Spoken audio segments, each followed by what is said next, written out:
држава. Да очекуваме ли нов полициски час? На вашето прашање, ни на локално ниво, ниту на државно ниво во моментов, на денешен ден, немаме предлог дека тако нешто ќе се случи. Меѓутоа, сетот на мерки што беше даден до владата, која што е сега во собраниска процедура, тоа значи минатата недела, тоа значи затворање на одредени економски оператори и објекти во одредено време, ќе го прецизираме кој е, негрупирање на луѓето на одредени настани и на одредени места каде што има поголем број на луѓе.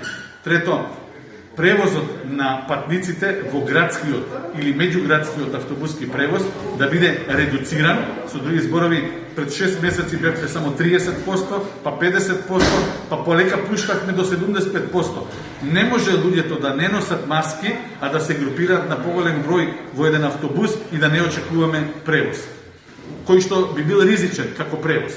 Меѓутоа, повторувам, објектите каде што се собираат млади, кафичи, кафани, ресторани и се она што се вика стварање на услови за респираторен контакт, не носење на заштитна маска, поготово во затворени простории каде што дел од луѓето не можат да одржуваат дистанца, а не носењето на таа маска треба да биде казниво и треба на народот да му се стави до знаење дека не може така да се однесува.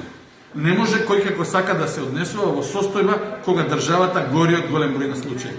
Трета мерка која што ја предложив, аз се надевам дека ќе биде усвоена, да имаме и други рестрикции, се со цел да го избегнеме полицискиот час. Значи, одредени објекти ќе мора да затворат порано. Ќе видиме дали сатницата ќе биде 22 или 23. Нема повеќе групирање од 4 луѓе во било какви услови. Значи, не можете да речеме, никој мене не може да ми влезе дома за да провери дали сме 4 луѓе. Никој тоа не го бара од нас. Никој тоа нема ни да го прави, ни полицијата. Меѓутоа, таму каде што има свирка, таму каде што има гунгула со поголем број на луѓе, полицајецот ќе може да влезе и да види што станува збор. Ќе ве пријави комшилукот дека правите журка или не знам што после 24 часа. Понатака, ние никогаш не сме одобриле правење на свадби, крштевки, било која свечаност каде што има групирање на поголем број луѓе. Со сегашната динамика на актуелното ширење на вирусот, овие мерки што ги даваме се надеваме дека ќе го намалат бројот на случаи. Меѓутоа, такви какви што се мерките во цела Европа, некаде има некакви рестрикции. Единствено Франција има во моментот полициски час. Ние не размислуваме во моментот, меѓутоа, секогаш оставаме одстојание дека еден ден може и тоа да ни се случи. Зошто? Ако ни отидат бројките на 500, 600, 1000, ќе бидеме приморани тоа.